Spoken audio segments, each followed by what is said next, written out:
네, 더불어민주당이 자본시장 활성화를 위해서 증권거래세 폐지를 골자로 하는 자본시장 과세체계 개편안을 내놨습니다. 만약에 이대로 시행이 된다면 주식을 하다가 손해를 보더라도 세금을 내야 되는 현행 과세체계가 개편된다고 하는데요.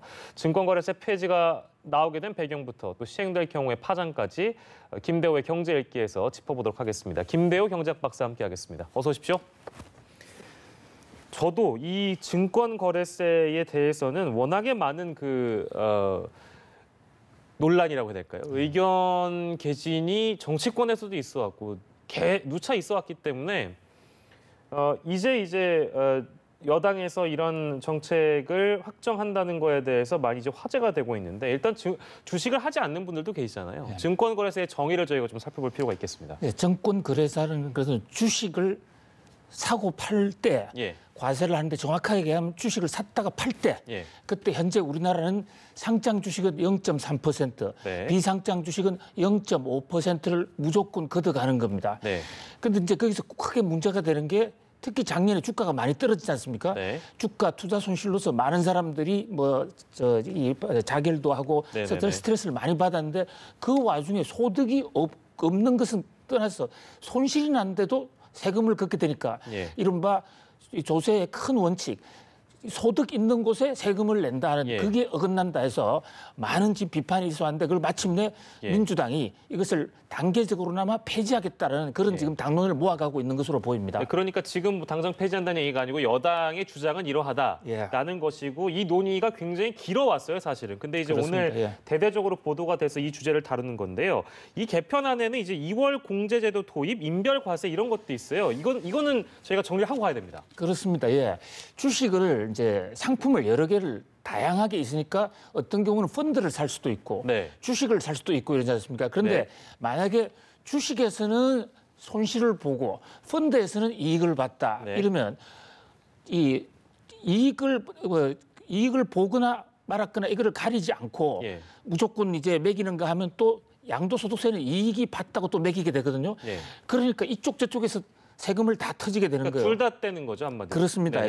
그렇게 되면 인별로 하게 되면 전체적으로 손실에다가 수익을 합산을 해서 실제 소득이 얼마에 따랐냐에 따라서 양도소득세를 부과하기 때문에 투자자들 입장에서 훨씬 부담이 줄어드는 거죠. 그래서 사람 단위로 세금을 매기겠다는 겁니다. 현재 양도소득세의 경우에도요. 거래 단위의 문제가 아니고 사람별로 과세를 한다. 그렇습니다. 이렇게 정리를 하면 되겠습니다.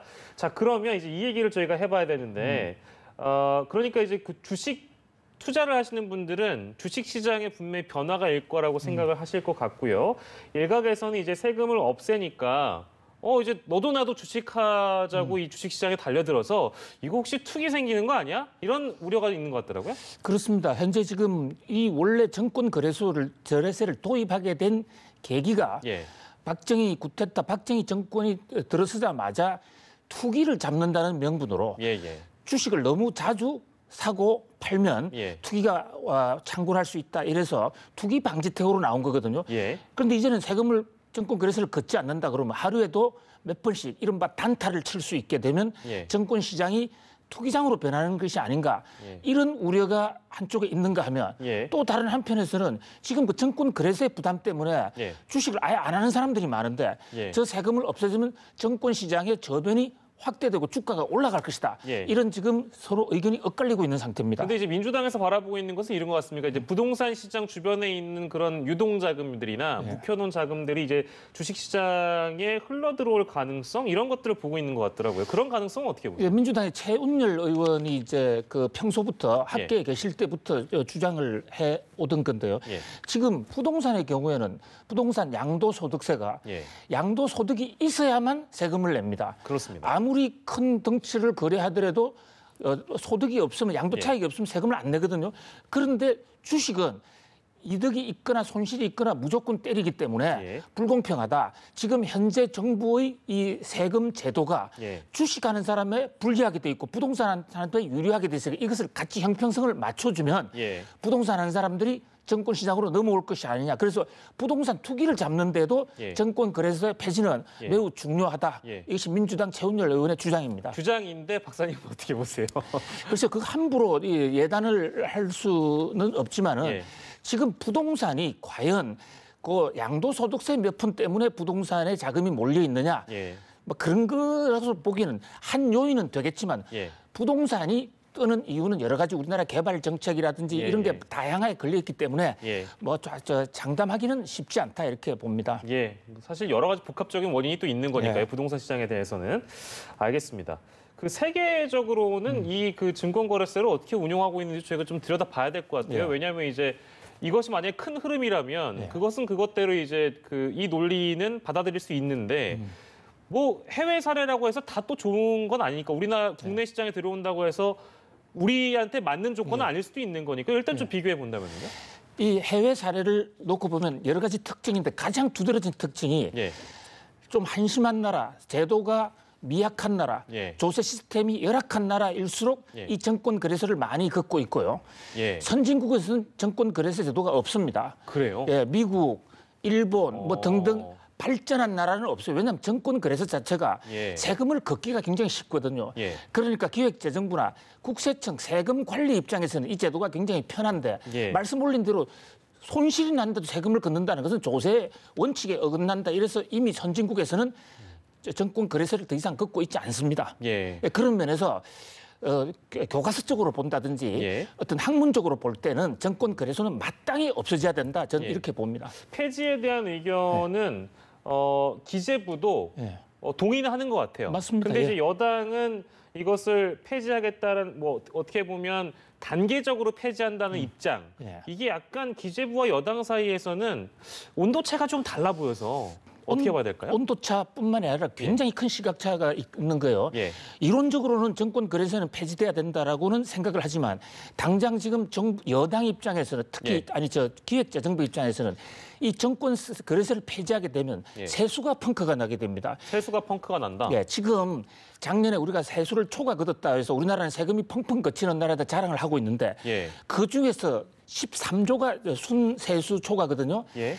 그 중에 절반인 6조 5천억 정도가 이 정권 거래소에서 나온 거예요. 예. 정권 거래소를 안 걷는 순간에 예. 바로 정부가 세수 펑크가 날 수도 있다. 그런 면에서 이것은 기획재정부로서는 세제당국인 기획재정부로서는 양보하기가 굉장히 어려운 거죠. 예. 그동안 박정희 정부 이후로 1963년부터 계속 이걸 걷어왔기 때문에 네. 이 관행을 없애기가 쉽지가 않을 겁니다. 예.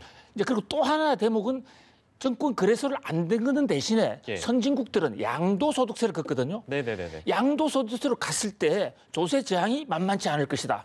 정부는 거기에 대해서 자신을 지금 못하고 있는 것이죠. 네. 그러면 어느 정도의 합의점은 일단 필요해 보입니다. 뭐 민주당은 폐지하자는 거고 네.